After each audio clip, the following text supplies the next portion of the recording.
আসসালামু আলাইকুম বন্ধুরা, আশা করি তোমরা সবাই ভালো আছো। চলে এলাম টেনমি স্কুল অ্যাডমিশন প্রোগ্রামের অর্থায়নের আরও একটি লেকচার নিয়ে। আরও একটি লেকচার বলতে আজকে তোমাদের সর্বশেষ লেকচার। আমি এস.এম.আর রাইয়ান আছি তোমাদের সাথে, এবং আজকে আমি তোমাদের সাথে আলোচনা করব তোমাদের লেকচার নম্বর 32 নিয়ে, যেটি হলো বিগত বছরের প্রশ্ন সমাধান পার্ট 3। এর আগে আরও দুটি পার্ট ছিল, যেই দুটি পার্টে মাহা ভাইয়া তোমাদের যে অর্থায়নের প্রথম পত্র নিয়ে যেসব এমসিকিউ এসেছে বিগত বছরগুলোতে সেগুলো নিয়ে আলোচনা করেছে। আজকের লেকচারে আমি তোমাদের যে অর্থায়ন দ্বিতীয় পত্র অর্থাৎ ব্যাংকিং এবং বিমা নিয়ে ঢাকা বিশ্ববিদ্যালয়ে বিগত বছরগুলোতে কীরকম প্রশ্ন এসেছে সেই বিষয়গুলো নিয়ে আমি আলোচনা করব, সো দ্যাট তোমরা ইজিলি বুঝতে পারবে আচ্ছা আমরা এতদিন যে পড়লাম এইখান থেকে কিভাবে প্রশ্ন আসবে, বা আমরা যা পড়লাম সেগুলো কি কভার হচ্ছে কিনা। আমি ট্রাই করেছি গত 5 বছর ধরে ঢাকা বিশ্ববিদ্যালয়ে যে ফাইন্যান্সের জন্য আলাদা একটি প্রশ্ন আসে সেখান থেকে ব্যাংকিং এবং বিমার যত প্রশ্ন এসেছে আমি সবগুলো নিয়ে আসার জন্য অ্যারাউন্ড গত 5 বছরে ব্যাংকিং এবং বিমা থেকে অলমোস্ট 35 থেকে 40-এর মতো কোশ্চেন এসেছিল। আমি ট্রাই করেছি সবগুলো এখানে নিয়ে আসার, হয়তো বা 2-1টা মিস হতেই পারে, বাট আশা করি কোনো প্রশ্নই মিস হয়নি। সো শুরু করার আগে আরও কিছু কথা বলে নিতে চাই। তোমাদেরকে অসংখ্য অসংখ্য অসংখ্য ধন্যবাদ আমাদের সাথে থাকার জন্য, এত কষ্ট করে এতগুলো লেকচার করার জন্য, এবং আশা করি তোমাদের এই কষ্টের ফল তোমরা বিভিন্ন বিশ্ববিদ্যালয় পাবলিক বিশ্ববিদ্যালয়ে ভর্তি পরীক্ষায় ফলগুলো পাবে। অ্যান্ড আশা করছি আমরা যা পড়িয়েছি এর বাইরে থেকে কিছু আসবে না, এটা আমরা আসলে আশা করছি। চেষ্টা করছি যত ইম্পর্টেন্ট গুরুত্বপূর্ণ খুঁটিনাটি যা আছে সব কিছু তুলে ধরার জন্য। তবে প্রশ্ন তো 2-1টা বাইরে থেকে আসতে পারেই, তোমাদের তো এমন ইজি প্রশ্ন করবে না যে তোমরা সবগুলো পারবে। হয়তো বা ধরে নিই 15টি প্রশ্ন আসবে বা 12টি প্রশ্ন আসবে, এর মধ্যে 10টি তোমাদের ইজিলি কনসেপচুয়াল থাকবে, তোমরা পারবে। তবে 2টা বা 1টা কিন্তু একটু বইয়ের বাইরে থেকে দিবে, হয়তো বা দিতে পারে বাজেট সম্পর্কে বা দেশের অর্থনীতির কোনো একটা বিষয় সম্পর্কে তোমাদের ছোট্ট একটা প্রশ্ন দিতেই পারে। কারণ ঢাকা বিশ্ববিদ্যালয়ে যখন শিক্ষকরা যখন ইভ্যালুয়েট করবে অবশ্যই তা চাবে না তার শিক্ষার্থী শুধু বইয়ের পোকা হোক, তারা এটাও চাবে তারা যেন অবশ্যই এই যে ব্যবসায় অনুষদে যে তোমরা পড়বা তোমাদের কি দেশের অর্থনীতি বা ব্যবসা বাণিজ্য সম্পর্কে জ্ঞান আছে কিনা এই সম্পর্কেও কিন্তু 2-1টি প্রশ্ন দিয়ে দিতে পারে। সো তোমরা তো লেকচার করছো, আশা করছি এখান থেকে অনেক অংশ কমন পাবে, বাট অবশ্যই 100% তো পাবে না। এর জন্য তোমাদের আরও 2টি কাজ করতে হবে। তোমাদের বই পড়তে হবে ভালোভাবে, তোমরা যেই বইটি পড়ছো, এবং একটু পেপারে ঘাটাঘাটি করতে হবে। যেই কয়দিনই আছে পরীক্ষার আগে তোমরা অবশ্যই আমাদের যেই পেপারই রাখো, পেপারে যে অর্থনৈতিক বা ব্যবসা বাণিজ্যের যে পৃষ্ঠা আছে এটা একটু পড়বে, কারণ এখান থেকে মাঝে মধ্যে 2-1টি প্রশ্ন দিয়েও দিতে পারে। এবং অবশ্যই তোমাদের বছরের যে বাজেট আছে সেই বাজেটে অবশ্যই পড়বে, কারণ বাজেট থেকে সাধারণত একটি প্রশ্ন থাকে, হয় ফাইন্যান্সের মধ্যে ঢুকায় দেয়, অথবা ফাইন্যান্সে না দিয়েও দেখা যায় ম্যানেজমেন্টের মধ্যে দিয়ে দেয়। সো আশা করছি তোমরা সেগুলো রাখবে। এবং ফাইন্যান্স তোমরা যে লেকচারগুলো করেছো আশা করি তোমরা বুঝতে পেরেছো। ইংলিশ বাংলাতে হয়তো বা ইংলিশে তোমার এক্সট্রা কিছু শিখতে হতে পারে বা শিখতে হচ্ছে। বাংলাতে তোমার সে 9-10-এর বই পড়তে হচ্ছে। তারপর অ্যাকাউন্টিংয়ে তোমাদের এইচএসসির পড়াই কিন্তু বিভিন্ন নতুন ফর্মুলা বা ছোটো ছোটো ট্রিক শিখতে হচ্ছে। ম্যানেজমেন্ট একটু বইয়ের বাইরে কিছু পড়তে হচ্ছে। তবে ফাইন্যান্সে কিন্তু আশা করি তোমরা এটা বুঝতে পেরেছো, তোমরা এইচএসসিতে যে টপিকগুলো পড়েছো বা পড়ছো তার বাইরে তো সাধারণত কিছু আসে না, বরং সেই যে পড়াগুলো পড়ছে এর চেয়ে আরও অনেক কম পড়তে হয়। এবং তোমরা যারা এইচএসসির ফাইন্যান্স যারা খুব ভালোভাবে পড়েছো তারা হয়তো বা কিন্তু একদম এই অ্যাডমিশনের যে লেকচার সেখানে বেশি এফোর্ট দিতে হয়নি, তোমরা খুব ইজিলি পেরে গিয়েছো। সো তবু বই তো অবশ্যই পড়বে, সাথে লেকচার দেখবে, এবং বাইরে যে একটু হালকা কারেন্ট অ্যাফেয়ার সম্পর্কে জানলে তোমাদের আশা করি কোনো প্রশ্ন আটকাবে না। অ্যান্ড অবশ্যই প্র্যাকটিস করতে হবে। আচ্ছা, এখন এমসিকিউর ব্যাপারে আরও একটি কথা বলে নিই।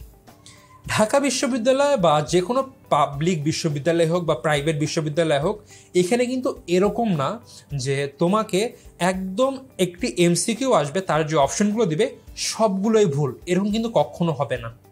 যেরকম একটু উদাহরণ দেই, চিটাগং স্টক এক্সচেঞ্জ কত সালে প্রতিষ্ঠিত হয়? আমরা জানি 1995 সালে, তাই না? এখন তোমাকে প্রশ্ন দিল চিটাগং স্টক এক্সচেঞ্জ কত সালে প্রতিষ্ঠিত হলো? 2010 সালে, 1954 সালে, 1971 সালে, 1995 সাল, 2000 সাল ধরে নাও। সো এই যে 5টা অপশন, তোমরা কিন্তু চোখ বন্ধ করে বলতে পারো উত্তর একটাই হবে 1995, কারণ এইটার আর অন্য কোনো উত্তর হতে পারে না। তবে আরেকটা প্রশ্ন দিল, ব্যাংক কেমন ধরনের প্রতিষ্ঠান? 1 ব্যবসায় প্রতিষ্ঠান, 2 আর্থিক প্রতিষ্ঠান, 3 আর্থিক মধ্যস্থতাকারী ব্যবসায় প্রতিষ্ঠান, 4 মধ্যস্থতাকারী প্রতিষ্ঠান। দেখো এইখানের কিন্তু একাধিক উত্তর রাইট। ব্যাংক একটি ব্যবসা প্রতিষ্ঠান, এটাও সঠিক। ব্যাংক একটি আর্থিক মধ্যস্থতাকারী ব্যবসা প্রতিষ্ঠান, এটাও সঠিক। ব্যাংক একটি মধ্যস্থতাকারী প্রতিষ্ঠান, এটাও কিন্তু সঠিক। সো তোমার জন্য একাধিক সঠিক উত্তর, তোমরা কি উত্তর করবে? এখানে মাথায় রাখতে হবে, পাবলিক বিশ্ববিদ্যালয় বা প্রাইভেট বিশ্ববিদ্যালয়গুলোতে অ্যাডমিশনের সময় তোমাকে সবসময় খালি একটি সঠিক এবং বাকিগুলো ভুল অপশন দিবে না, তোমাকে একাধিক সঠিক উত্তর অপশনে দিয়ে দিবে এবং বলবে সবচেয়ে যেই অ্যাকুরেট সেটি তোমাকে বের করতে হবে। অবশ্যই বলে দিবে না, বাট তোমার বুঝে নিতে হবে। যেরকম আমি ব্যাংক সম্পর্কে মাত্র যেটা বললাম। সো এখানে কোনটি সবচেয়ে সঠিক উত্তর? ব্যাংক একটি আর্থিক মধ্যস্থতাকারী ব্যবসায় প্রতিষ্ঠান, এটা কিন্তু সবচেয়ে বেশি কারেক্ট। সো এইটা হবে তোমার অপশন। সো যদি কখনো এরকম চলে আসে যে আচ্ছা অপশন তো একাধিক রাইট, আমি কি করব, সেইখানে কিন্তু কনফিউজ হওয়া চলবে না। সবচেয়ে বেশি অ্যাকুরেট যেটা সেটা তোমাকে অ্যান্সার দিতে হবে। এর জন্য তোমার কনসেপ্ট খুব বেশি ক্লিয়ার হতে হবে, আর নয় কিন্তু এসব জায়গায় আটকিয়ে যেতে পারো। তো আজকে আমরা করব, দেখবা কয়েক জায়গাতে হালকা এরকম ট্রিক দেওয়া আছে, আবার খুবই খুবই খুব ইজি কোশ্চেন আছে, হালকা একটু কঠিন কোশ্চেনও আছে, বা কিছু কোশ্চেন দেখবা আচ্ছা বইয়েকে এগুলো পড়েছি। ইভেন আমি যখন আজকে লেকচার করতে যাচ্ছিলাম তখন আমার একটা দুটা কোশ্চেনে একটু কনফিউশন তৈরি হয়ে গেছে, আচ্ছা এটা কি পড়ছিলাম মনে আছে বাট বইয়ের মধ্যে কি পড়ছি। সো এরকম তোমাদেরও হবে। সো তোমরা দেখলে আইডিয়া পাবা কেমন কোশ্চেন হবে, অ্যান্ড ইনশাল্লাহ সেই হিসাবে তোমরা উত্তর করতে পারবে এবং ইনশাল্লাহ তোমরা দেশের ভালো পাবলিক অথবা প্রাইভেট ইউনিভার্সিটিতে ইজিলি চান্স পেয়ে যাবা। সো বন্ধুরা আর কোনো কথা বলবো না, এখন ডাইরেক্ট সরাসরি আমরা প্রশ্নে চলে যাব। আর যাওয়ার আগে আমার যে ক্যামেরাটা আছে আমি একটু অফ করে নিই, কারণ যেহেতু আমি রেকর্ডিংটা করছি, এটা ইন্টারনেটে হচ্ছে, তো নেটে মাঝে মাঝে দেখা যায় যদি নেট স্লো হয়ে যায় কথার সাথে চেহারার মিল থাকে না, হয়তো আমি যেই কথাটা বলছি ক্যামেরা একটু পরে আসছে বাট কথার রেকর্ডিং হচ্ছে আগে। সো তখন একটু মানে সিনক্রোনাইজ না থাকলে মানে কীরকম হয়ে যায়। সো আমি ক্যামেরাটা অফ করে দিব। অ্যান্ড তোমাদেরকে আবারও অসংখ্য ধন্যবাদ জানাচ্ছি আমাদের সাথে থাকার জন্য। অ্যান্ড আজকে আমাদের শেষ লেকচার, এবং আশা করছি তোমরা এই পর্যন্ত যা পড়িয়েছো সব বুঝতে পেরেছো, সব প্র্যাকটিস করেছো। অ্যান্ড আজকের লেকচার পরে ইনশাল্লাহ তোমাদের এই টপিকটি ফাইন্যান্স সম্পূর্ণ ক্লিয়ার হয়ে যাবে। সো চলো আর দেরি না করে শুরু করা যাক। কোশ্চেন নাম্বার 1, একটি প্রশ্ন ছিল আধুনিক অগ্নিবীমার জনককে। এখন যে মাত্র বলেছিলাম কিছু কোয়েশ্চেন কিন্তু একদম সরাসরি সঠিক, যেটার অন্য কোনো উত্তর হতে পারে না। সো আমরা জানি আধুনিক অর্থায়ন অগ্নিবীমার জনক হচ্ছিল নিকোলাস বার্বন। সো উত্তর দেখা যাক সঠিক হয়েছে কিনা। হ্যাঁ, নিকোলাস বার্বন হলো আধুনিক অগ্নিবীমার জনক। সো এক বছরের প্রশ্ন এরকম আসতে পারে যে আমাদের কিন্তু বিভিন্ন আমরা ফাইন্যান্স প্রথম পত্রে বিভিন্ন তত্ত্বের প্রবর্তককে বা বিভিন্ন বিমা বা বিভিন্ন বিষয় কিন্তু জনক থাকে। সো সেসব জায়গা থেকে ইজিলি প্রশ্ন আসতে পারে। মেনলি অর্থায়ন প্রথম পত্রের তোমাদের কিন্তু প্রথম অধ্যায়ে বিভিন্ন তত্ত্ব সম্পর্কে বলা আছে এবং বিভিন্ন প্রবর্তকের নাম বলা আছে, যেখানে মানে যারা সেই তত্ত্বগুলো প্রবর্তন করেছিল। সো প্রশ্ন আসতে পারে যে পোর্টফোলিও তত্ত্বের প্রবর্তককে, এরকম প্রশ্ন আসতেই পারে। সো এগুলো হলো একদম তোমাদের direct general knowledge. Question number 2, নিচের কোনটি কেন্দ্রীয় ব্যাংকের কাজ নয়? 4টি কোশ্চেন আছে, কাজ নয় মানে 3টি হচ্ছিল কাজ আর একটি হচ্ছিল কাজ নয়। সেই একটি বের করতে হবে আমাদেরকে। এগুলো কিন্তু এই সময় অবশ্যই মাথায় রাখবা যে কি করতে বলেছে, কোনটি কাজ নাকি কোনটি কাজ নয়। তোমরা যতই প্রিপারেশন নাও, একটা কথা বলে রাখি, যখন পরীক্ষার হলে বসবা তখন কিন্তু তোমাদের খুবই একটা টেনশন কাজ করবে। মানে তখন তুমি একদম এখন যত নর্মাল ইজিলি কোশ্চেনে দেখে উত্তর বলতে পারছো, তখন কিন্তু অত মানে ইজি মোডে তুমি থাকবা না। সো তোমার একটু খেয়াল করে ঠান্ডা মাথায় প্রশ্নটা পড়তে হবে। অনেকে এরকম করতে হবে, নিজের কোনটি কেন্দ্রীয় ব্যাংকের কাজ, এই 9টার চোখে হয়তো বা পড়ে না, এত তাড়াতাড়ি পড়ে যায়, কারণ সময় কমে, উত্তর করতে হবে সব। বাট ধীরে সুস্থে ঠান্ডা মাথায় পড়বা, একবারে যেন পড়া হয়ে যায়। নিচের কোনটি কেন্দ্রীয় ব্যাংকের কাজ নয়? মুদ্রানীতি প্রণয়ন ও বাস্তবায়ন কেন্দ্রীয় ব্যাংকের একটি গুরুত্বপূর্ণ কাজ, অর্থাৎ এটা উত্তর হবে না। বৈদেশিক মুদ্রার বাজারে হস্তক্ষেপ, নীতি প্রণয়ন ও বাস্তবায়ন, দেশে বৈদেশিক মুদ্রার সবকিছু কিন্তু দেখাশোনা করে কেন্দ্রীয় ব্যাংক। সো এইটাও এর কাজ। দেন সরকারি বৈদেশিক মুদ্রা রিজার্ভ সংরক্ষণ ও ব্যবস্থাপনা, এটাও কিন্তু কেন্দ্রীয় ব্যাংকের কাজ। সো আলটিমেটলি 4 নাম্বারটা কাজ না হওয়ার চান্স আছে, কারণ একটা তো উত্তর হতেই হবে, তাই না? সো তালিকাভুক্ত কোম্পানিগুলোর নিয়ন্ত্রণ ও তদারকি। এখন যখন পড়বা ফার্স্ট টাইম কিন্তু মনে হবে ঠিকই তো, এরাও তো কাজ, কিন্তু দেখো তালিকাভুক্ত কিন্তু ব্যাংক বলা হয়নি, বলা হয়েছে কি তালিকাভুক্ত কোম্পানিগুলোর। এবং দেশে তালিকাভুক্ত কোম্পানি বলতে বিএসইসি বা বাংলাদেশ সিকিউরিটিজ অ্যান্ড এক্সচেঞ্জ কমিশনের আন্ডারে তালিকাভুক্ত কোম্পানির কথা কিন্তু এখানে বোঝানো হচ্ছে। সো কোম্পানিগুলো তালিকাভুক্ত হয় বিএসইসির আন্ডারে, Bangladesh securities and exchange commission, বা যদি আমি সারা বিশ্বব্যাপী বলতে চাই তাহলে হচ্ছিল এসিসি, অর্থাৎ সিকিউরিটিজ অ্যান্ড এক্সচেঞ্জ কমিশন। তো তালিকাভুক্ত কোম্পানিগুলোর নিয়ন্ত্রণ তদারকির দায়িত্ব হচ্ছিল বিএসইসির বাংলাদেশে, যেটি কেন্দ্রীয় ব্যাংকের কাজ নয়। তো উত্তর হবে ডি। দেখা যাক উত্তর কি দেওয়া আছে। এই যে তালিকাভুক্ত কোম্পানিগুলোর নিয়ন্ত্রণ তদারকি। আশা করি তোমরা বুঝতে পেরেছো। দেখো কোশ্চেন কিন্তু এমন কিছু করবে না যেগুলো তোমরা পড়ো নাই, তোমাদের এরকম ছোটোখাটো কথা দিয়ে বা ছোটোখাটো অপশন যেগুলোতে আসলে ওই মোমেন্টে তোমরা একটু কনফিউজ হয়ে পড়বা, সেই টাইপের কোশ্চেন করা করবে। এটাও হার্ড কিছু ছিল না, বাট এখানে কিন্তু তোমার অনেক সময় যদি এমন হয় তোমার লাস্ট মোমেন্টে ফাইনান্স অ্যান্সার করছো, ইন দ্যাট কেস কিন্তু এইগুলো তখন তোমার কাছে একদম সব গুলিয়ে যাবে। আচ্ছা কি বলতেছে তালিকাভুক্ত কোম্পানি, তো ঠিকই তো কেন্দ্রীয় ব্যাংকের আন্ডারই তো আছে, কারণ তুমি বলতেছো তালিকাভুক্ত কোম্পানি বাট তোমার মাথায় কিন্তু ধরে নিয়েছে তালিকাভুক্ত ব্যাংক। সো এইগুলো অবশ্যই মাথায় রাখতে হবে। এবার আমরা আসি কোশ্চেন নাম্বার 3-তে। কোন ধরনের চেক হস্তান্তরে অনুমোদনের প্রয়োজন নেই, মানে লাগে না? আচ্ছা, সো এইখানে মোট 4টি অপশন দেওয়া আছে। সো অপশনে যাওয়ার আগে আমরা একটা আবার প্রশ্নটা বুঝে নেই।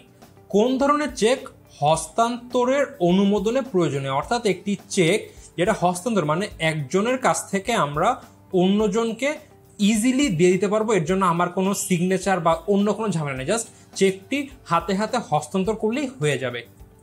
বাহক চেক বা বেয়ারার চেক। দেখো আমরা কিন্তু প্রথমে দেখে বলে দিতে পারছি বাহক চেকই উত্তর হবে, কারণ বাহক চেক জাস্ট একজন অন্যজনের হাতে দিয়ে দিলেই কিন্তু সেই চেকটি হস্তান্তর হয়ে যাবে, এবং ব্যাংকে গিয়ে যে ওই চেকটি উপস্থাপন করবে ব্যাংক তাকেই অর্থ প্রদান করতে বাধ্য থাকবে। সো উত্তর হবে বাহক চেক। বাট আমরা কখনো প্রথম অপশন একদম 100% রাইট হলেও আমরা কিন্তু বাকি মানে দাগিয়ে দিব না, আমরা বাকি অপশন দেখব। দাগ কাটা চেক। দাগ কাটা চেক কি? চেকের উপর দাগ দেওয়া থাকবে এরকম একটি দুটি করে দুই উপরের কোনায়, এবং দাগ কাটা চেক মানে নির্দিষ্ট একটি ব্যাংক অ্যাকাউন্টে যাবে, অর্থাৎ এটি ডাক মানে হস্তান্তর করলেই হবে না। যদি অন্য কোনো ব্যক্তিকে হস্তান্তর করতে হয় সেখানে অবশ্যই যে করেছে অর্থাৎ চেকটি বানিয়েছে তার সিগনেচার লাগবে। ভ্রমণকারী চেক নির্দিষ্ট ব্যক্তির জন্য করা হয়, সো এটা হস্তান্তর করলেই হবে না। হুকুম চেক, এই চেকে যে টাকা তুলতে পারবে তার নাম লেখা থাকে, সো হুকুম চেকও উত্তর রাইট হবে না। এবং প্রথম যেটি ছিল বেয়ারার চেক বা বাহক চেক, এটি সঠিক উত্তর, কারণ বাহক চেক যেই বহন করবে সেই কিন্তু সেই চেকের থেকে টাকা তুলতে পারবে। সো বাহক চেক হস্তান্তরের জন্য অনুমোদনের প্রয়োজন নেই। কোশ্চেন নাম্বার 4, নিচের কোনটি জীবন বীমার ক্ষেত্রে প্রযোজ্য নয়? ক্ষতিপূরণের চুক্তি। জীবন বীমা ক্ষতিপূরণের চুক্তি নয়, কারণ জীবনের কোনো ক্ষতি হলে সেটি অর্থ দ্বারা কখনোই পূরণ করা যাবে না। সো উত্তর আমরা 99.99% শিওর যে আমাদের অ্যান্সার হবে এ। তবে আমরা বাকিগুলো দেখব। সমর্পণ মূল্য, হ্যাঁ জীবন বীমার সমর্পণ মূল্য করা যায়। বীমাযোগ্য স্বার্থ অবশ্যই থাকতে হবে, বীমাযোগ্য স্বার্থ ছাড়া কোনো ধরনের বীমা করা পসিবল না। চূড়ান্ত সদিচ্ছাস, এটিও থাকতে হবে, অর্থাৎ মেন উত্তর হবে এটি। আচ্ছা ঠিক দিয়েছে, এগুলা কাটা হবে। আচ্ছা সমর্পণ মূল্যটি কি? একজন ব্যক্তি বীমা পলিসি চালাচ্ছে, বাট চালাতে চালাতে একটি পর্যায়ে গিয়ে সে হয়তোবা সে বীমা পলিসি আর চালু রাখতে আগ্রহী না, বা সে কোনো কারণে আর্থিকভাবে অসচ্ছল হয়ে পড়েছে যার জন্য সে প্রিমিয়াম দিতে পারছে না। যে এমন অবস্থা আছে, বীমা গ্রহীতা চাইলে বীমাকারীর কাছে বলতে পারে ভাই আমি আর পারছি না, আপনি এটা ক্যান্সেল করে দেন। ইন দ্যাট কেস বীমাকারী প্রতিষ্ঠান পলিসিটি ক্যান্সেল করে বীমা গ্রহীতাকে যে পরিমাণ অর্থ প্রদান করবে তাকে কিন্তু বলা হয় সমর্পণ মূল্য, এবং জীবন বীমার ক্ষেত্রে সমর্পণ করা যায়। সো উত্তর হবে ক্ষতিপূরণের চুক্তি, কারণ জীবন বীমা হচ্ছিল নিশ্চয়তার চুক্তি, কারণ জীবনের কোনো ক্ষতি হলে আমরা সেটি পূরণ করতে পারি না। সো দেখো উত্তর দেখা যাচ্ছে ক্ষতিপূরণের চুক্তি। এরপরে নৌ বীমা সর্বপ্রথম চালু হয় কোন দেশে? তোমরা যদি বিভিন্ন বই পড়ো, এটিও একদম সাধারণ জ্ঞান, দেখবে ইতালিতে সর্বপ্রথম নৌবিমার চালু হয়ে থাকে। এখন দেখো এই যে একটি কোশ্চেনটি মনে হচ্ছে ইজি যারা বইয়ে পেয়েছো, বাট দেখা যাচ্ছে কয়েক বইয়ে কিন্তু একদম ক্লিয়ারলি বলা নেই জীবন বিমা সর্বপ্রথম কোন দেশে আবিষ্কৃত চালু হয়। সো কিছু বই নাও থাকতে পারে।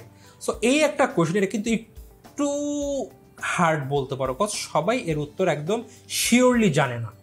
সো এর জন্যই কিন্তু এই যে বললাম না, দুই একটি কোশ্চেন থাকবে একটু হার্ড বা বাইরে থেকে, সেগুলো যে এই টাইপের কোশ্চেন, যে নৌবিমা সর্বপ্রথম চালু হয় কোন দেশে? ইতালিতে। আমরা অনেকে একদম এটা জানি, একদম আমাদের কাছে সহজ, বাট অনেকের বইয়ে হয়তো বা একটু, অনেক বাজারে কিন্তু অনেক বই আছে, অনেক শিক্ষার্থী দেখবে যে এইটা কিন্তু হয়তো বা পায়নি সে পড়ার সময়। সো এই যে একটি, দেখা যাক উত্তর হচ্ছিল ইতালি। এর পরের কোশ্চেন, নিম্নের কোনটি অভ্যন্তরীণ অর্থায়নের উৎস? আচ্ছা, এটি অনেকটা ফার্স্ট অর্থের প্রথম পত্রের প্রশ্ন, বাট যেহেতু ব্যাংক ঋণের কথা বলা আছে তাই আসলে নিয়ে আসা হয়েছে এখানে। আমি মানে আমার তখন চোখে পড়েছিল তাই নিয়ে এসেছি, বাট এটি আসলে অর্থায়ন প্রথম পত্রের, বাট তোমরা দেখো অসুবিধা নাই তো দুইবার দেখতে। নিম্নের কোনটি অভ্যন্তরীণ অর্থায়নের উৎস? ব্যবসায় ঋণ, ব্যবসা করতে করতে বাকিদের লেনদেন হয়, ব্যবসা ঋণের তৈরি সৃষ্টি হয়, এটি অভ্যন্তরীণ উৎস না, কারণ আমরা বাইরের কোনো পক্ষের সাথে লেনদেন করতে গিয়ে এই বকেয়া তৈরি হয় এবং তার ফলে কিন্তু ব্যবসা ঋণের সৃষ্টি হয়। ব্যাংক ঋণ, বাইরের একটি প্রতিষ্ঠান ছিল ব্যাংকের কাছ থেকে আমরা টাকা নেই, সো দুটোর একটিও অভ্যন্তরীণ না। বন্ধক, আমরা ব্যাংক বা আর্থিক প্রতিষ্ঠানের কাছে আমাদের সম্পত্তি বন্ধক রেখে, মূলত ব্যাংকের কাছে কোনো প্রতিষ্ঠান বা কোনো ব্যক্তি সম্পত্তি বন্ধক রেখে কিন্তু অর্থ সংগ্রহ করে। সংরক্ষিত মুনাফা হবে সঠিক উত্তর, কারণ সংরক্ষিত মুনাফার সেই অংশ যেটি হচ্ছিল একটি কোম্পানি মুনাফার একটি অংশ হচ্ছিল ডিভিডেন্ড, মানে লভ্যাংশ আকারে দিয়ে দেয়, এটি পায় হচ্ছিল একটি প্রতিষ্ঠানে যারা শেয়ার হোল্ডার আছে বা মালিকা তারা, এবং আরেকটি হলো এই সংরক্ষিত মুনাফা। সংরক্ষিত মুনাফা কি? যে মোট মুনাফা বা প্রতিষ্ঠানের যে কোনো বছরের নিট লাভ, তার অংশ থেকে লভ্যাংশ দেওয়ার পরে যেই অংশ বাকি থাকে তাকে বলা হয় সংরক্ষিত মুনাফা, এবং এটি প্রতিষ্ঠান অভ্যন্তরে রেখে দেয়, কারণ তারা ভবিষ্যতে এই টাকা বিভিন্ন জায়গায় বিনিয়োগ করতে পারবে বা তারা বিপদের সময় এই টাকা ব্যবহার করতে পারবে। সো সংরক্ষিত মুনাফা অবশ্যই একটি প্রতিষ্ঠানের অভ্যন্তরীণ উৎস। দেখা যাক উত্তর হলো সংরক্ষিত মুনাফা। এরপর, নিচের কোনটি বাণিজ্যিক ব্যাংকের সবচেয়ে বড় সম্পত্তি হিসেবে বিবেচিত? প্রথমে দেখা যাক বাংলাদেশ ব্যাংকে জমাকৃত নগদ তহবিল, এটিও একটি সম্পত্তি ব্যাংকের। স্থায়ী সম্পত্তি, এটিও একটি বড় সম্পত্তি। ঋণ ও অগ্রিম, এইটি যদি প্রদান করে থাকে ইন দ্যাট কেস এটাও তাদের জন্য একটা অ্যাসেট। স্বল্প নোটিশে ফেরতযোগ্য ঋণ, এটি দুই পক্ষ হিসেবে, যদি তারা ইনভেস্ট করে তাহলে তাদের সম্পত্তি, আর তারা যদি নিজে নিয়ে থাকে তাহলে এটা হচ্ছে তাদের লাইবিলিটি। এখন সবচেয়ে বড় কোনটা ব্যাংকের জন্য? সবচেয়ে বড় হলো বাংলাদেশ ব্যাংকে জমাকৃত নগদ তহবিল। একটি ব্যাংকে তালিকাভুক্ত হতে হলে কিন্তু তাদেরকে সংরক্ষিত মুনাফা রাখতে হয় কেন্দ্রীয় ব্যাংকের কাছে, এবং সেটি হলো 400 কোটি টাকা। সো এই 400 কোটি কিন্তু একদম ব্যাংকের সম্পূর্ণ নিজস্ব, এবং এটি কিন্তু একটি বাণিজ্যিক ব্যাংকের সবচেয়ে বড় সম্পত্তি, কারণ যখন কোনো বাণিজ্যিক ব্যাংকের অবস্থা খুব বেশি খারাপ হয়ে যায় তখন তারা প্রয়োজনে কেন্দ্রীয় ব্যাংকের কাছ থেকে এই টাকার কিছু অংশ নিয়ে ব্যবহার করতে পারে। দেখা যাচ্ছে উত্তর কিন্তু এ। এইবার, নিচের কোনটি মুদ্রার বিকল্প হিসাবে ব্যবহৃত হয় না?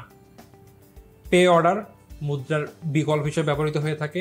ভ্রমণকারী চেক মুদ্রার বিপরীত হিসেবে ব্যবহার হয়ে থাকে, একজন ব্যক্তি মুদ্রার বলে ভ্রমণকারী চেক বদলে ভ্রমণকারী চেক নিয়ে যেতে পারে। প্রাইস বন্ডও কিছু কিছু ক্ষেত্রে মুদ্রার বিকল্প হিসেবে ব্যবহৃত হয়ে থাকে। আমরা মাঝে মাঝে দেখি কিন্তু যে বিভিন্ন বার্থডেতে বা অনেক জায়গাতে মানুষ প্রাইস বন্ড গিফট করে, কজ এটি তারা ভাঙিয়ে টাকা নিতে পারবে। সো এই তিনটি হচ্ছিল মুদ্রার বিকল্প হিসেবে কাজ করে। সো কাজ করে নাকি স্বল্প নোটিশে ফেরতযোগ্য ঋণ, একটি ঋণ, বাট এই নোটিশ বা এই দলিলের মাধ্যমে কিন্তু বা দলিলটি কিন্তু মুদ্রার বিকল্প হিসেবে ব্যবহৃত হয় না, কারণ এটি চাইলেই হস্তান্তর করা যায় না ইজিলি, এবং এটি খুব স্বল্প মেয়াদের জন্য হয়ে থাকে। সো দ্যাট, এবং দেখা যায় যেহেতু স্বল্প মেয়াদি, এই যে নোটিশ, এই দলিল, এটি সাধারণত মুদ্রার বিকল্প হিসেবে কেউ ব্যবহারও করে না বা করাও যায় না আসলে। সো উত্তর হবে নাম্বার এ। দেখা যাক উত্তর হলো স্বল্প নোটিশে ফেরতযোগ্য ঋণ। এরপরে, ডেবিট ও ক্রেডিট কার্ড সম্পর্কে নিচের কোন উক্তিটি সত্য? আচ্ছা, এখানে হবে 9। আচ্ছা, সো তিনটি এখানে সত্য আর একটি সত্য নয়, তাহলে যেহেতু একটি বলতে সত্য নয় কোনটি, অপশনে তিনটি রাইট থাকবে, একটি ভুল দেওয়া থাকবে। আচ্ছা, ডেবিট ও ক্রেডিট কার্ড দিয়ে এটিএম থেকে টাকা উত্তোলন করা যায়। আমরা ছোটবেলা থেকে এটাই সবচেয়ে দেখে এসেছি যে আমাদের গার্জিয়ানরা এটিএম থেকে টাকা তোলে, এবং ছোটবেলা আমরা এটাই জানতাম ক্রেডিট বা ডেবিট কার্ড দিয়ে শুধু এটিএম থেকে টাকা তোলা যায়। সো অবশ্যই উক্তিটি সত্য। ডেবিট এবং ক্রেডিট কার্ড দিয়ে কেনাকাটা করা যায়, এটাও সত্য, আমরা অনেকেই করেছি এটা। ডেবিট ও ক্রেডিট কার্ড প্লাস্টিক কার্ড, এবং এটি একটি প্লাস্টিকের কার্ড। সো তিনটাই সঠিক। লাস্টে দেখা যাক, এটি তো ভুল হতে হবে, তবুও দেখা যাক। ডেবিট এবং ক্রেডিট কার্ডের হিসাবে টাকা থাকা প্রয়োজন। আচ্ছা, এটি পার্শিয়াল রাইট পার্শিয়াল রং। ডেবিট কার্ড ব্যবহারের জন্য অবশ্যই তোমার যে অ্যাকাউন্ট, সেই অ্যাকাউন্টে টাকা থাকতে হবে। ক্রেডিট কার্ডেও টাকা থাকলে ব্যবহার করা যায়, তবে ক্রেডিট কার্ডের একটি সুবিধা কি, অনেক সময় ব্যাংক তার যে হিসাব গ্রহীতা আছে তাদেরকে একটি সুবিধা দেয় যে ক্রেডিট কার্ডে তোমাদের ক্রেডিট কার্ড যে অ্যাকাউন্টের এগেন্সটে দেওয়া হয়েছে সেই অ্যাকাউন্টে যদি তোমাদের অর্থ না থাকে, তোমরা চাইলে একটি ইনস্ট্যান্ট ঋণ নিতে পারো। হয়তো বা অ্যাকাউন্টে আছে 5,000 টাকা, বাট আমাদের কোথাও আমরা কিছু কিনতে গিয়ে আমাদের খরচ হলো 6,000 টাকা। সো এই যে এক্সট্রা 1,000 টাকা ক্রেডিট কার্ড থাকলে, আমরা ক্রেডিট কার্ড যদি থাকে আমাদের কাছে, আমাদের অ্যাকাউন্টে 5,000 টাকা শর্ত আমরা 6,000 টাকা পে করতে পারি, এবং এই 1,000 টাকা ঋণ হিসাবে আমরা ব্যবহার করব। সো অলওয়েজ ক্রেডিট কার্ডে টাকা থাকার প্রয়োজন হয় না।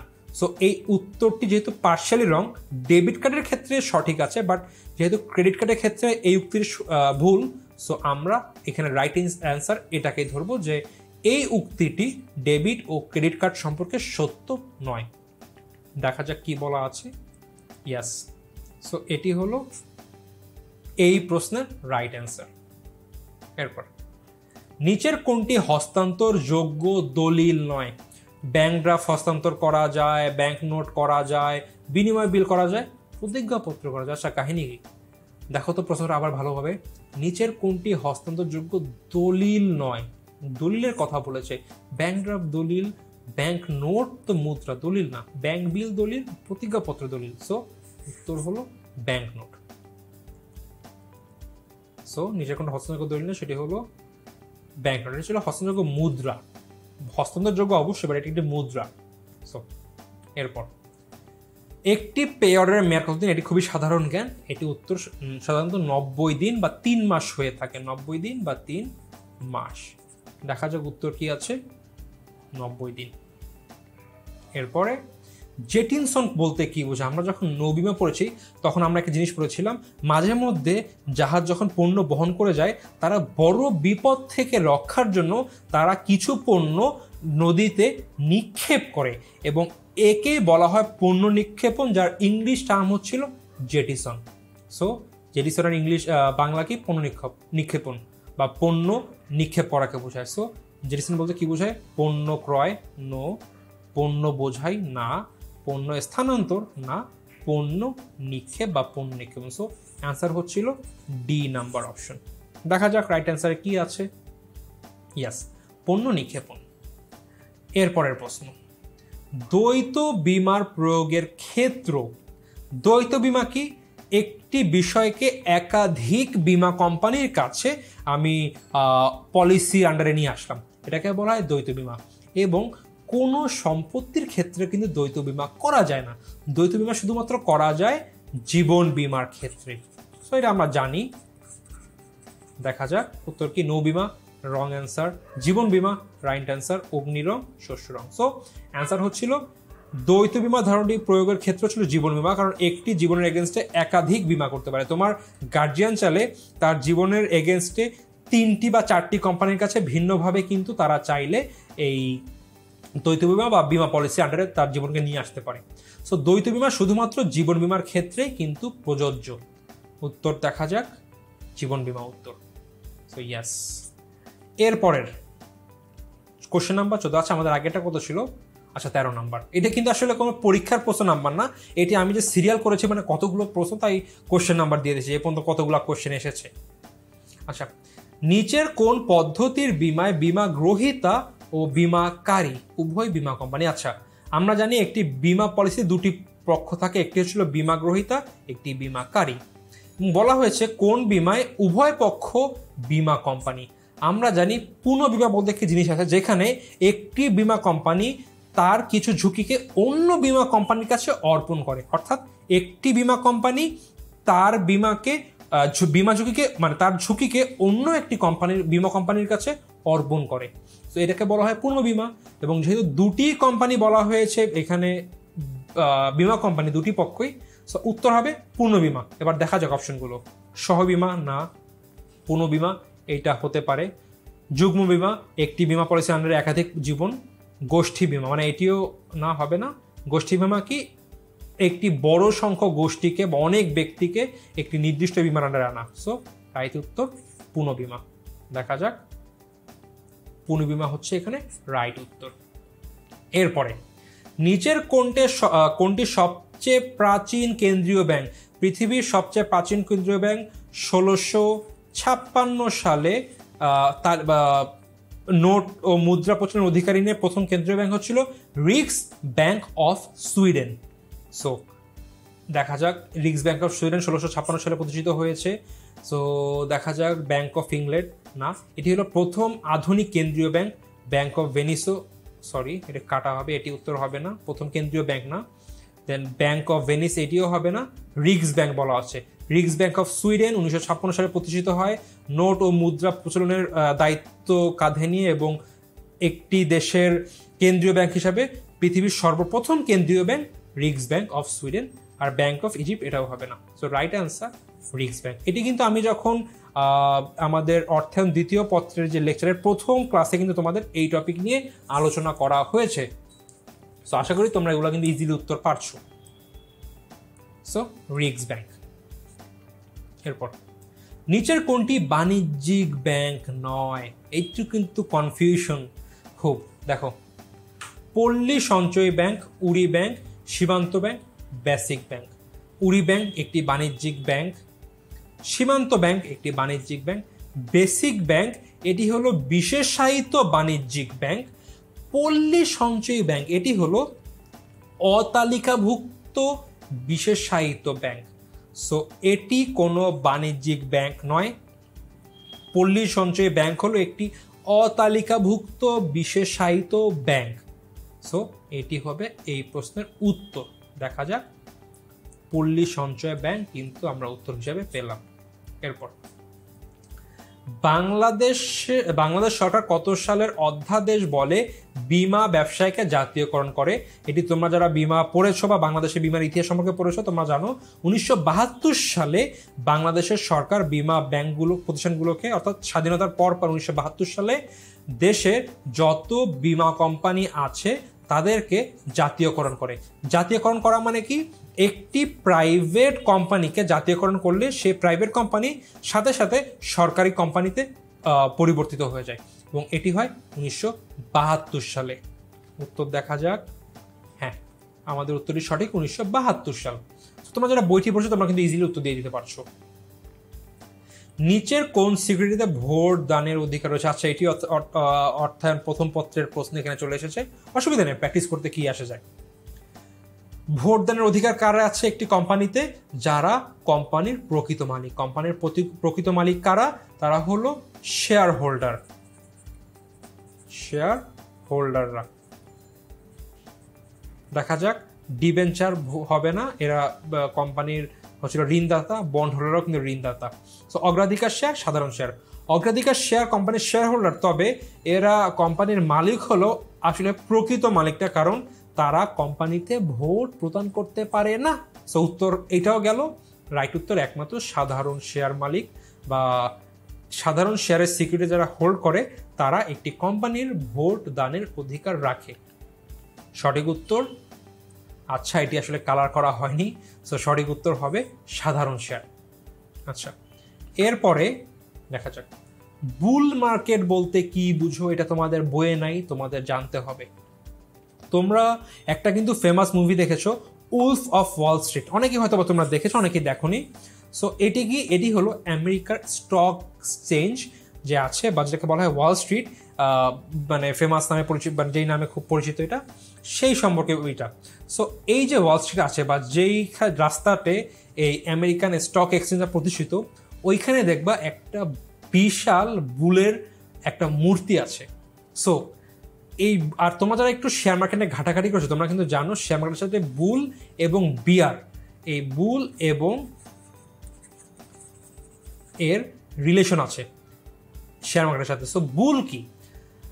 বুল মার্কেট হচ্ছিল একটি মার্কেটের একটি নির্দিষ্ট সময়কে বোঝানো হয় যখন উক্ত শেয়ারের প্রতিষ্ঠানের বা শেয়ার মার্কেটের আসলে শেয়ারের যে দামগুলো থাকবে সেগুলো সাধারণত বৃদ্ধি পেতে থাকবে। আর বিয়ার বলতে হচ্ছিল বা বিয়ার মার্কেট বলতে একটি শেয়ার মার্কেটের অমন একটি অবস্থান বা অমন একটি সময় যে সময় বেশিরভাগ শেয়ারের বা পুরো শেয়ার মার্কেটের ওভারঅল প্রাইস ফল করে। সো বুল মার্কেট বলতে বোঝায় একটি শেয়ার মার্কেটের যে শেয়ারের মূল্য থাকবে সেগুলো বৃদ্ধি পাবে। সো দেখা যাক অপশন কি আছে। একটি অনিশ্চিত বাজার, এটি উত্তর না। একটি মূল্য ঊর্ধ্বমুখী বাজার, দেখো বলে দিয়েছে কিন্তু বুল মার্কেট বলতে এমন একটি শেয়ার মার্কেটের এমন একটি অবস্থান বা এমন একটি সময়কে বোঝায় যখন অধিকাংশ শেয়ারের মূল্য বৃদ্ধি পায়। সো এটি একটি উত্তর হতে পারে। বাকি অপশনটা দেখে আসি। একটি অধিক মূল্য পরিবর্তনশীল বাজার না, একটি পশুর বাজার, এটি তো বাদ। সো উত্তর হবে একটি মূল্য ঊর্ধ্বমুখী বাজার। অ্যান্সার দেখা যাক, একটি মূল্য ঊর্ধ্বমুখী বাজার। সো বুল মার্কেট কি, বেয়ার মার্কেট কি তোমরা হয়তোবা তোমরা বইয়ে এটি পড়ো নাই। সো অবশ্যই তোমরা কিন্তু এইটা নেটে একটু সার্চ দেখবা, what is bull market, what is bear market. নিচের কোন সম্পত্তির তারল্য সবচেয়ে কম? আচ্ছা, সো সবচেয়ে বেশি হচ্ছিল নগদের, দেন আসে হচ্ছিল ব্যাংক জমা, দেন আসে হচ্ছিল স্বল্প মেয়াদি বিনিয়োগ,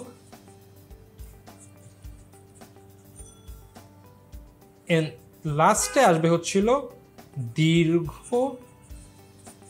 মেয়াদি বিনিয়োগ। সো এই সিরিয়ালে আসে নগদের তারল্য তো সবচেয়ে বেশি, এটি আসবে না।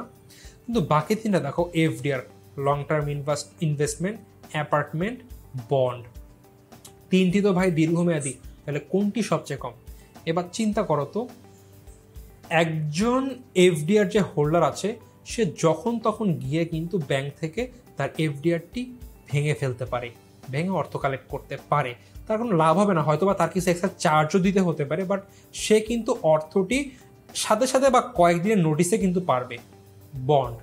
বন্ড কিন্তু চাইলেই হস্তান্তর করা যায়, যদি হস্তান্তর অযোগ্য হয় তাহলে কিন্তু অন্য কোম্পানির কাছে নোটিস করে এটি হস্তান্তর করা যায়। যদি হস্তান্তর যোগ্য হয় ইন দ্যাট কেস কিন্তু ইজিলি হস্তান্তর করে দেওয়া যায়। বা অনেক সময় কিন্তু বিভিন্ন কোম্পানি বন্ডকে চাইলে সাধারণ শেয়ার বা অগ্রাধিকার শেয়ারে রূপান্তরের সুযোগ দিয়ে থাকে, এবং সাধারণ শেয়ার কিন্তু তখন চাইলে বিক্রি করে নগদ অর্থ নেওয়া যায়। কিন্তু একটি অ্যাপার্টমেন্ট কিন্তু সাথে সাথেই বিক্রি করে অর্থ পাওয়া যায় না। তুমি চাইলা তোমার একটি ফ্ল্যাট আছে, তুমি আজকেই বিক্রি করে টাকা নিবা, অত সহজে কিন্তু পাওয়া পসিবল না, যেগুলো তুমি এফডিআর বা বন্ডে পারবা। কজ এগুলো একটি ফিক্সড নিয়ম আছে যার মাধ্যমে একজন ইনভেস্টর চাইলেই সেগুলোকে নগদ অর্থে রূপান্তর করতে পারবে। সো এইখানে এই তিনটি দীর্ঘমেয়াদী বিনিয়োগ, তবে এই দুটি চাইলে ইজিলি করা যায় এবং অ্যাপার্টমেন্টটা চাইলে করা যায় না। সো অ্যাপার্টমেন্টে তারল্য সবচেয়ে কম হবে। এখানে দেখা যাক উত্তরে কি বলা আছে। উত্তর হলো অ্যাপার্টমেন্ট। আশা করি তোমরা বুঝতে পেরেছো কেন অ্যাপার্টমেন্ট উত্তর হলো। এরপর কোন বিমার ক্ষেত্রে ক্ষতিপূরণের চুক্তি প্রযোজ্য নয়? আমরা জানি জীবন বিমা হচ্ছিল ক্ষতিপূরণ চুক্তি, এটাকে আমি আরো একবার দিয়েছিলাম। আচ্ছা, এই প্রশ্ন মনে হয় দুইবার এসেছে, মানে আমার স্লাইডে না, মানে আমার একটু লেকচারে না, গত 5 বছর অ্যাডমিশন প্রোগ্রামে মনে হয় ঢাকা ভার্সিটিতে দুইবারই সেম কোশ্চেন এসেছে। সো বুঝতে পারছো এই টাইপের ছোট বেসিক কোশ্চেন কত বেশি ইম্পর্টেন্ট। কোন বিমার ক্ষেত্রে ক্ষতিপূরণের চুক্তি প্রযোজ্য নয়? আমরা জানি জীবন বিমার ক্ষেত্রে, শুধুমাত্র জীবন বিমার ক্ষেত্রে ক্ষতিপূরণের চুক্তি প্রযোজ্য নয়, কারণ জীবন বিমা জীবনের কোনো ক্ষতি হলে বিমার মাধ্যমে সেটি ক্ষতিপূরণ করা যায় না, বরং কিছু আর্থিক সাহায্য পাওয়ার নিশ্চয়তা পাওয়া যায়। সো জীবন বিমা হলো নিশ্চয়তা চুক্তি, ক্ষতিপূরণের চুক্তি নয়। সো উত্তর হবে জীবন বিমা। আর অগ্নি বিমা ক্ষতিপূরণ করা যায়, নৌ বিমার ক্ষতিপূরণ করা যায়, শস্য বিমার করা যায়, বাট জীবন বিমার করা যায় না। সো উত্তর হবে জীবন বিমা। দেখো জীবন বিমা উত্তর। এরপর নিচের কোন জাতীয় প্রতিষ্ঠান আমানত সংগ্রহ করে না?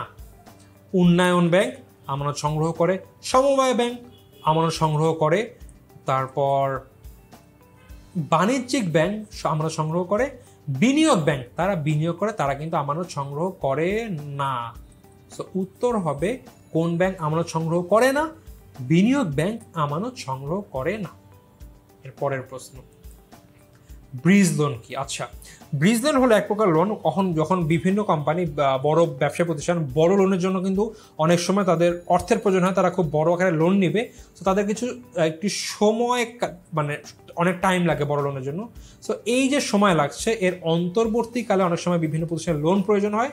সো এই যে অন্তর্বর্তীকালীন স্বল্পমেয়াদী ঋণের প্রয়োজন মেটানো, এটাকেই কিন্তু বলা হয় ultimately bridge loan. So bridge loan কি? অন্তর্বর্তীকালীন স্বল্পমেয়াদী ঋণ। দেখা যাক দীর্ঘমেয়াদী ঋণ না, ব্রিজ তৈরি করার জন্য ঋণ এটাও না, বন্ধক ঋণ এটাও না। উত্তর হবে অন্তর্বর্তীকালীন স্বল্পমেয়াদী ঋণ। আবারও বলি, অনেক সময় বিভিন্ন প্রতিষ্ঠান দীর্ঘমেয়াদী ঋণের জন্য আবেদন করলে তাদের সেই ঋণের অর্থ পেতে সময় প্রয়োজন, দীর্ঘ সময় প্রয়োজন হয়। সো এই যে অন্তর্বর্তীকালীন অর্থের যে প্রয়োজন, সেটি তারা ব্রিজ লোনের মাধ্যমে কিন্তু পেয়ে থাকে, এবং এটাকে ব্রিজ লোন হচ্ছিল একটি অন্তর্বর্তীকালীন স্বল্পমেয়াদী ঋণ। এই একটি কিন্তু কঠিন কোশ্চেন ছিল, হয়তো বা তোমরা অনেকে জানতে না এই টাইপের দু একটি কোশ্চেন আসতে পারে। এরপরে, নিচের কোনটি হস্তান্তরযোগ্য দলিলের উদাহরণ নয়? আচ্ছা, এটিও কিন্তু আমরা অলরেডি একবার পড়েছি। সো এটি হবে, আচ্ছা, দলিলের উদাহরণ নয়। সো এইখানে দেখো না, এটা আমরা পড়িনি, একটু কাছাকাছি পড়েছিলাম। এবার দেখো, প্রথমে কিন্তু বলেছিলাম তোমাদের উত্তর দিতে হবে একদম সঠিক উত্তরটি, মানে একাধিক সঠিক উত্তর থাকলে সবচেয়ে যে অ্যাকুরেট হবে সেটি উত্তর দিতে হবে। সো দেখো, হস্তান্তরযোগ্য দলিলের উদাহরণে আমরা কিন্তু একটু আগে ব্যাংক নোট পড়েছি, কারণ এটি এক প্রকার নোট। তবে এটি কিন্তু নোট হলো হস্তান্তরযোগ্য। সো হস্তান্তরযোগ্য দলিল না হলো এটি হস্তান্তরযোগ্য এক প্রকার কাগজ বা এক প্রকার নোট। সো ব্যাংক ড্রাফট হস্তান্তরযোগ্য অবশ্যই, এটি একটি উদাহরণ। ব্যাংক নোট হস্তান্তরযোগ্য দলিল নয়। ব্যাংক চেক হস্তান্তর করা যায় চাইলে। আর ব্যাংক ক্রেডিট কার্ড, দেখো তুমি ব্যাংক নোট হস্তান্তরযোগ্য দলিল না, বাট এটা কিন্তু হস্তান্তরযোগ্য। তবে ব্যাংক ক্রেডিট কার্ড এটি কিন্তু কোনোভাবেই হস্তান্তরযোগ্য নয়। সো এখানে অ্যান্সার দুটি রাইট, কিন্তু বেশি অ্যাকুরেট কোনটি? Bank credit card. সো এটি কিন্তু উত্তর। এই জন্য কিন্তু বলেছি যে একাধিক সঠিক উত্তর থাকলেও যেটি সবচেয়ে বেশি সঠিক সেটি তোমাদের দিতে হবে। সো দেখা যাচ্ছে ব্যাংক ক্রেডিট কার্ড হচ্ছিল সবচেয়ে অ্যাকুরেট অ্যান্সার, এবং এটি হলো এই প্রশ্নের জন্য উত্তর। এরপরে, কোনটি ব্যাংক তহবিলের প্রধান উৎস? আমরাই পড়েছি আগে আমাদের লেকচারে যে ব্যাংক যেই তাদের আমানতকারীর কাছ থেকে যে আমানত পায়, সেটি একটি ব্যাংকের জন্য প্রধান তহবিলের প্রধান উৎস হিসাবে কাজ করে, কারণ সেই তহবিলের টাকা দিয়ে কিন্তু তারা বিভিন্ন জায়গায় ইনভেস্ট করে, বিভিন্ন ব্যক্তিকে বা প্রতিষ্ঠানকে ঋণ প্রদান করে। দেখা যাক, পরিশোধিত মূলধন এটি সবচেয়ে বড় সম্পদ, বাট এটি কিন্তু তাদের প্রধান উৎস নয়, তহবিলের প্রধান উৎস নয়। সঞ্চিত তহবিল এটিও না, কেন্দ্রীয় ব্যাংকের ঋণ এটিও না। আচ্ছা, আমি ঠিক দিচ্ছি, সেখানে কাটা হবে। আমানত, আমানত হচ্ছে ব্যাংক তহবিলের প্রধান উৎস। দেখা যাক উত্তর কি? আমানত। আচ্ছা, এরপরে, ঋণ প্রদানের ক্ষেত্রে ব্যাংকের নিকট নিম্নের কোন জামানত অধিক প্রয়োজনীয়? প্রত্যয়পত্র, ব্যাংক এলসি নিয়ে খুব খুব ঝামেলার ব্যাপার এলসি। সো এলসি অবশ্যই হবে না। শেয়ার কখনোই ব্যাংক জামানত হিসেবে না, বিকজ শেয়ারের প্রাইস অনেক আপ ডাউন করে এবং এটি একটি ভালো জামানত না। স্থায়ী আমানতের রসিদ, এফডিআর, ঋণপত্র না, এফডিআর অবশ্য। ঋণপত্র কি? একটি কোম্পানি দেউলিয়া হয়ে যায়, অনেক সময় ঋণপত্রের অর্থ ফেরত নাও দিতে পারে। কিন্তু দেখো, এফডিআর কি? এফডিআর হলো একটি কোম্পানি, একটি বিনিয়োগ, যে একজন আমানতকারী সে একটি ব্যাংকে কিছু পরিমাণ অর্থ টাকা জমা রেখেছে, বা প্রতি মাস বা একটি নির্দিষ্ট সময় অন্তর অন্তর টাকা জমা দিচ্ছে। সো আচ্ছা, এটা এফডিআর না, স্থায়ী আমানত রসিদ, সরি। সো এটা হচ্ছিল একটি স্থায়ী আমানত বা স্থায়ী হিসাবে একটি বিনিয়োগকারী বা একজন আমানতকারী একটি ব্যাংক হিসাবে অর্থ জমা রেখে দিয়েছে। সো স্থায়ী আমানতের রসিদ দিয়ে কিন্তু একটা ব্যাংক চাইলে যখন তখন ভাঙিয়ে টাকা নিতে পারে। এখানে কিন্তু কোনো রকম কোনো রিস্ক নেই। ঋণপত্রের রিস্ক আছে, শেয়ারের রিস্ক আছে, প্রত্যয়পত্রের ঝামেলা আছে। সো স্থায়ী আমানতের রসিদ হচ্ছিল এই অপশনগুলোর মধ্যে ব্যাংকের নিকট সবচেয়ে পছন্দনীয় জামানত। দেখা যাচ্ছে উত্তর হচ্ছিল স্থায়ী আমানতের রসিদ। এরপর, নিচের কোনটি সরকারি নোট হিসাবে গণ্য হয়? দেখো, 100 টাকার নোট ব্যাংক নোট, 10 টাকার নোট ব্যাংক নোট, 50 টাকার নোট ব্যাংক নোট। সো তিনটার একটিও কিন্তু সরকারি নোট নয়। সরকারি নোট কি? 1 টাকা, 2 টাকা, 5 টাকা। উত্তর হবে 5 টাকা। এখন তোমাদের প্রশ্ন হতে পারে, ভাইয়া আমরা তো কিছু ব্যাংক নোটে গভর্নরের সাইন দেখেছি, তো যেহেতু গভর্নরের সাইন আছে তাহলে সেটি তো আমাদের ব্যাংক নোট হবে। সো আমি যখন স্লাইডটা বানাচ্ছিলাম আমারও মাথায় এটা এসেছে, আচ্ছা আমি তো এটা দেখছি রিসেন্ট, আগে দেখতাম এটা, যে আমাদের গভর্নর আতাউর রহমানের কিন্তু সাইন দেওয়া 5 টাকার নোট ছিল। সাথে সাথে আমি নেটে সার্চ দিয়ে দেখলাম আমাদের পূর্ববর্তী সময় 5 টাকার নোটে কিন্তু গভর্নরের সাইন ছিল, অর্থাৎ 5 টাকার নোট কিন্তু অনেক সময় কেন্দ্রীয় ব্যাংকও ইস্যু করেছে। বাট বর্তমানে কিছু নোটগুলোতে কিন্তু সেখানে অর্থ সচিবের সিগনেচার দেওয়া। অর্থ সচিবের সিগনেচার দেওয়া মানে সেটি সরকারি নোট।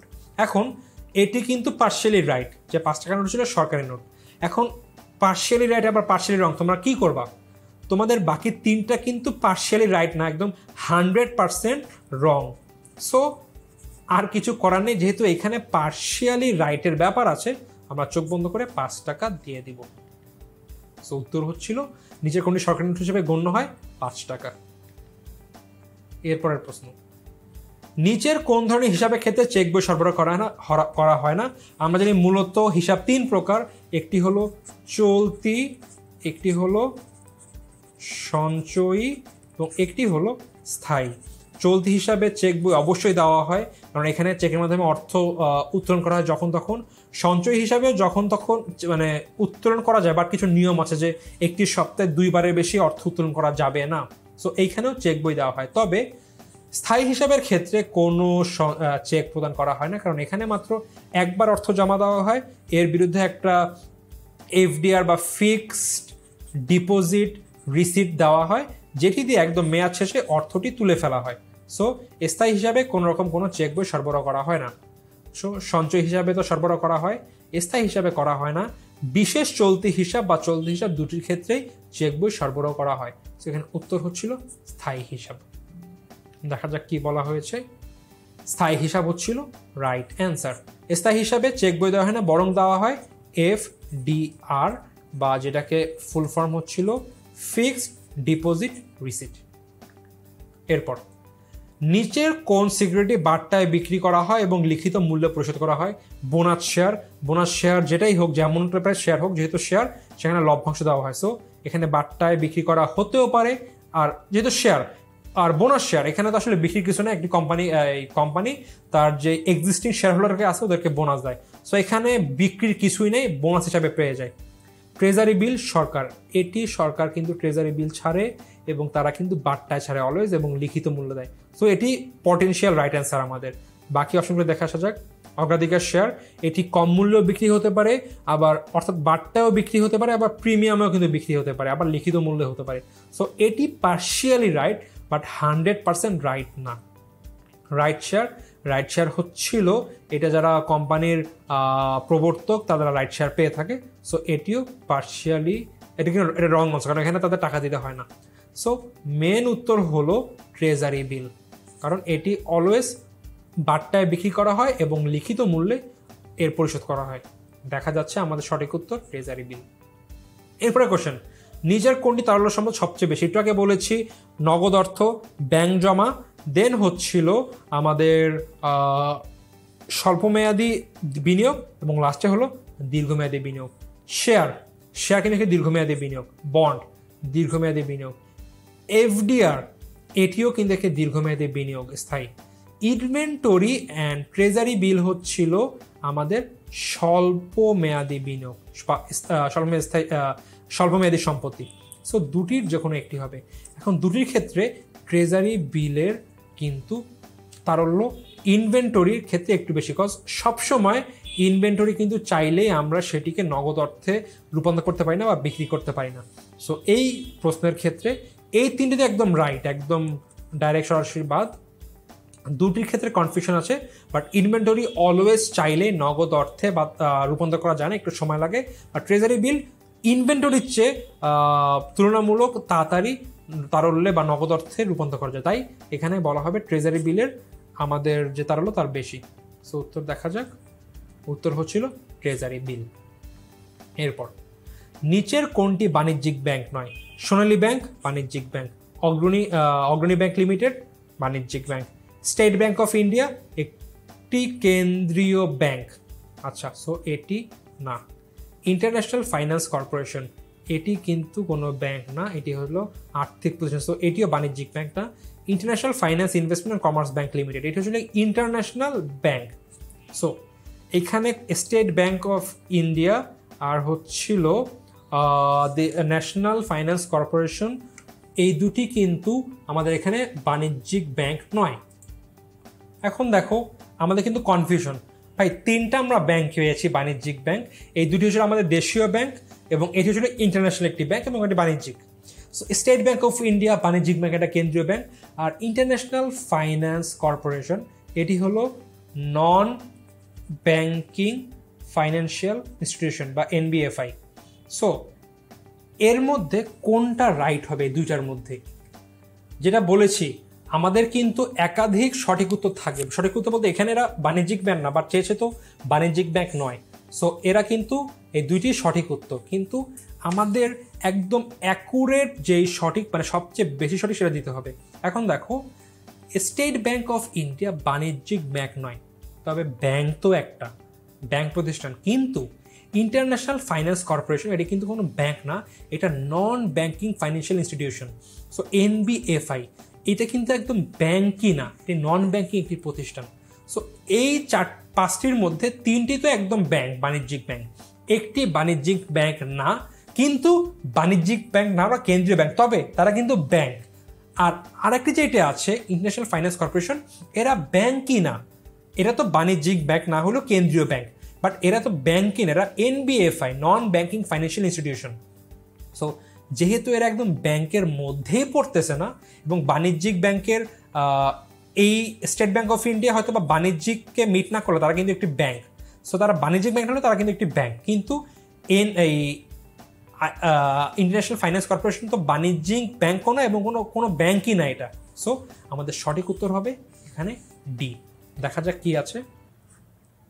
সো দেখো উত্তর কিন্তু এই যে এটা। সো এইসবে কিন্তু তোমাদের ট্রিক খাটাতে হবে, আসলে একটু পেঁচাই দিবে, তোমাদের এটি বের করতে হবে। বাংলাদেশের বীমা কোম্পানি কাদের দ্বারা নিয়ন্ত্রিত হয়? IDRA insurance development and regulatory authority. So প্রথমটি এটা দেওয়া আছে, দেখবা বাংলাদেশ সিকিউরিটি বিএসসিসি না, অবশ্যই না, বাংলাদেশ ব্যাংক না, ইন্স্যুরেন্স একাডেমি না, মাইক্রো ক্রেডিট রেগুলেটরি অথরিটি না, এই চারটির একটাও না, এগুলো সব ভুল। চোখ বন্ধ করে উত্তর হবে এ। তবে সাধারণত এটিতে খুব ইজি কোশ্চেন দিয়েছে, তো মানুষ সবাই পারবে, বাট অনেক সময় কি করে এরকম কোশ্চেন দিয়ে ভুল বানান দিয়ে দেয়। Insurance development and regulatory authority, হয়তো বা রেগুলেটরি এরকম দুইটা দেওয়া আছে সেম অপশন, রেগুলেটরি বানান ভুল বা ডেভেলপমেন্ট বানান ভুল, বা একটা অথরিটিস দিয়ে দিল, বা insurance development and regulator authority এই টাইপের কিছু দিয়ে দিলে তোমাদের কিন্তু একটু মাথায় রাখতে হবে, একদম স্পেসিফিক বানান জানতে হবে। সো অ্যান্সার হচ্ছিল এখানে এ। এরপর ঢাকা ও চট্টগ্রাম স্টক এক্সচেঞ্জ কোন সালে প্রতিষ্ঠা? আমরা জানি ঢাকা হচ্ছিল 1954 সাল এবং চিটাগং স্টক এক্সচেঞ্জ হচ্ছিল 1995 সাল। দেখা যাক, এটা ভুল, এটা ভুল, এই যে রাইট অ্যান্সার, ভুল ভুল। অ্যান্সার হচ্ছিল সি, অ্যান্সার হলো সি। দেখা যাক কি আছে। ইয়াস, সি এখানে রাইট অ্যান্সার, একদম সাধারণ জ্ঞান এটি। এরপর নিচের কোনটি 1993 সালের ফাইন্যান্সিয়াল ইনস্টিটিউশন আইনের অধীনে একটি প্রতিষ্ঠান? আচ্ছা, 1991 সাল হলো ব্যাংকিং প্রতিষ্ঠান এবং 1993 হলো নন ব্যাংকিং ফাইন্যান্সিয়াল ইনস্টিটিউশন। মানে আমাদের দেশে যেরকম আইডিএলসি বা আইপিডিসি, এইসব প্রতিষ্ঠান ছিল 1993 সালের আইনে গঠিত। সোনালী ব্যাংক একটি ব্যাংক, কোন সালের? 1991 সাল।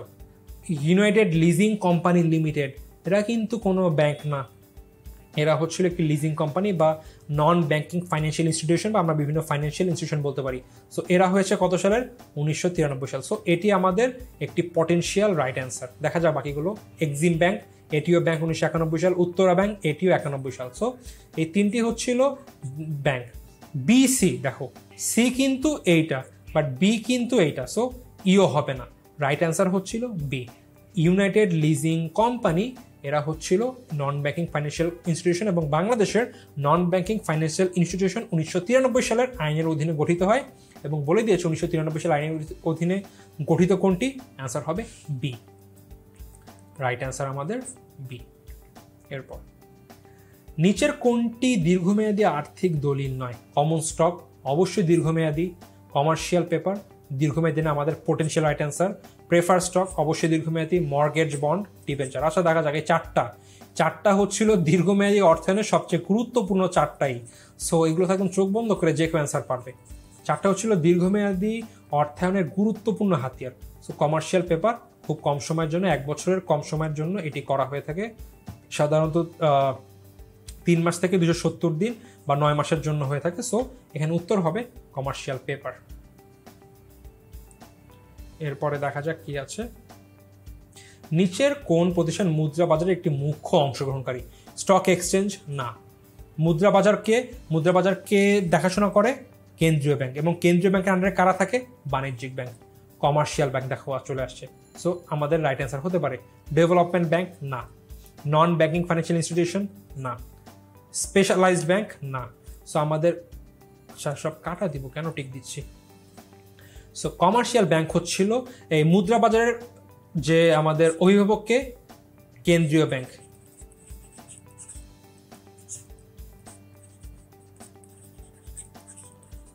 কেন্দ্রীয় ব্যাংক। সো কেন্দ্রীয় ব্যাংকের আন্ডারে কারা থাকে? বাণিজ্যিক ব্যাংক, এবং বাণিজ্যিক ব্যাংকের মাধ্যমে কিন্তু কেন্দ্রীয় ব্যাংক মুদ্রা বাজারের সকল যে নীতি আছে সবকিছু কিন্তু প্রতিষ্ঠা করতে চায় বা আলটিমেটলি কার্যকর করে। সো যেহেতু এখানে কেন্দ্রীয় ব্যাংক নাই, কেন্দ্রীয় ব্যাংক থাকলে অবশ্যই কেন্দ্রীয় ব্যাংক হতো, বাট যেহেতু কমার্শিয়াল ব্যাংক আছে এখন কেন্দ্রীয় ব্যাংকের বদলে, তাই আমাদের উত্তর হবে কমার্শিয়াল ব্যাংক। দেখা যাক, উত্তর কিন্তু কমার্শিয়াল ব্যাংক। বন্ধুরা শেষ হয়ে গেছে, আমি বুঝতে পারিনি। আমাদের সব মিলায় 36টা কোশ্চেন ছিল, এর মধ্যে আমাদের 2টা আমরা অনেকটা ফাইন্যান্স ফার্স্ট পেপার কোশ্চেন এসেছি, মানে অলমোস্ট 34টা। বিগত 5 বছর ঢাকা ভার্সিটিতে সব মিলায় 93টা এসেছে হচ্ছিল মোট ফাইন্যান্সের কোশ্চেন। গত বছর বাদে তার আগের 4 বছরে 20টি করে 4-20 80, এবং গত বছরে আমাদের এসেছিল 12টা 4-20 80 12 92, এবং একটি এসেছিল লিখিত প্রশ্ন। এই মোট 93টার মধ্যে অলমোস্ট 3400 থেকে 35টা, মানে অলমোস্ট 40%-এর মতো আসে, বা দেখে কত পার্সেন্ট আসে দেখে নিও।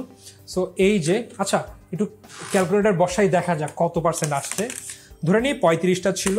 সো 35 ডিভাইডেড বাই 93, দেখা যায় আমাদের 37.6 অর্থাৎ 38% কোশ্চেন কিন্তু আমাদের সেকেন্ড পেপার থেকে আসছে। সো যদি খালি ফার্স্ট পেপার পড়ো ভাইয়া, তোমাদের কিন্তু একটি বড় পোর্শন বাদ পড়ে যাবে। সো অবশ্যই সেকেন্ড পেপারকে অবহেলা করার কিছুই নেই। দেখছো কত কোশ্চেন আসে, এবং তোমরা কিন্তু জানলা যে কোন টাইপের কোশ্চেন আসে। তোমরা যা পড়ছো, এবং বেশিরভাগই কিন্তু আমাদের পড়ার মধ্যে ছিল 2-1টা টপিকের বাইরে থাকবে, যেগুলো বলেছি একটু তোমাদের প্যাচ দেওয়ার জন্য কোশ্চেন দিবে। সো আশা করি তোমরা যত বেশি প্র্যাকটিস করবা, বই পড়বা, বইয়ের বাইরে কিছু পড়বা, এক্সট্রা বই ঠই বা বিভিন্ন যে অ্যাডমিশনের বই আছে সেগুলো পড়লে কিন্তু তোমরা ইজিলি পেয়ে যাবা এই উত্তরগুলো, এবং তোমাদের অনেক প্র্যাকটিস করতে হবে, অনুশীলন। বাজারে কিন্তু অনেক বই পাবা যেখানে খালি এমসিকিউ থাকে, বিগত বছরের প্রশ্ন সহ এমনি অনেক অনুশীলন দেওয়া থাকে, সেগুলো করবা। প্লাস আমাদের এই যে প্রত্যেকটা লেকচারের পরে যে এমসিকিউ আছে সেগুলো কিন্তু আসলে তোমাদের অনেক বেশি কাজে দিয়েছে। সো বন্ধুরা, আমরা আমাদের একটি দীর্ঘ কি বলবো যাত্রা শেষে চলে এসেছি। আমাদের মোট 32টা লেকচার পড়া হলো। কতগুলো ছিল ফাইন্যান্স ফার্স্ট পেপার, কতগুলো ছিল ফাইন্যান্স সেকেন্ড পেপার, কিছু ছিল আমাদের প্রশ্ন সমাধান, সব মিলিয়েছিল আমরা অবশেষে আমাদের ফাইন্যান্সটি শেষ করলাম। আমি SMR আইয়ের, এবং আমার সাথে ছিল আমারই বড় ভাই, আমারই টিচার মাহা ভাইয়া। আমরা চেষ্টা করছি তোমাদেরকে যত প্রশ্ন আসবে বা খুঁটিনাটি ধরে দেওয়ার, বাট অবশ্যই আমাদের ভিতরে কিন্তু অনেক কিছু বাদ পড়ে যেতে পারে, হয়তো বা বাদ পড়ে গিয়েছেও, কারণ আসলে অনেক সময় কিন্তু চোখের অগোচরে কিন্তু চলে যায় মাঝে মধ্যে কিছু টপিক। তোমরা অবশ্যই বই পড়বা, বিভিন্ন জায়গায় প্র্যাকটিস করবা। আই থিঙ্ক এগুলো করলে তোমাদের আর কোনো রকম কোনো বাধা আসবে না পরীক্ষায়। তোমরা যে কোনো ইউনিভার্সিটিতে, যে কোনো পাবলিক, যে কোনো প্রাইভেট ইউনিভার্সিটির অ্যাডমিশনে ফাইন্যান্সে ভালোভাবে পরীক্ষা দিতে পারবা। সো বন্ধুরা, আমাদের যাত্রা শেষ।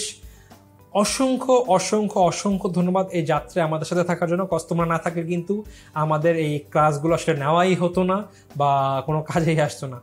অসংখ্য ধন্যবাদ থাকার জন্য। অবশ্যই ভালো করে পড়বা, অ্যান্ড আমরা এটা এক্সপেক্ট করি তোমরা এই লেকচার নিয়ে, আমাদের লেকচার করে কোনো ভালো পাবলিক ইউনিভার্সিটি চান্স পেয়ে তোমরা বলতে পারবে হ্যাঁ, আমরা টেনমি স্কুলের অ্যাডমিশন যেই প্রোগ্রাম ছিল সেখান থেকে ক্লাস করে চান্স পেয়েছি। সো এটা কিন্তু আমাদের সবচেয়ে বড় প্রাপ্তি, কারণ এটা কিন্তু আসলে এই প্রাপ্তির জন্য কিন্তু আমরা আসলে দুদিন কাজ করেছি। বন্ধুরা, আজকে এখানে এসে ইনশাল্লাহ আসলে আর তো দেখাবার জায়গা নেই আমাদের।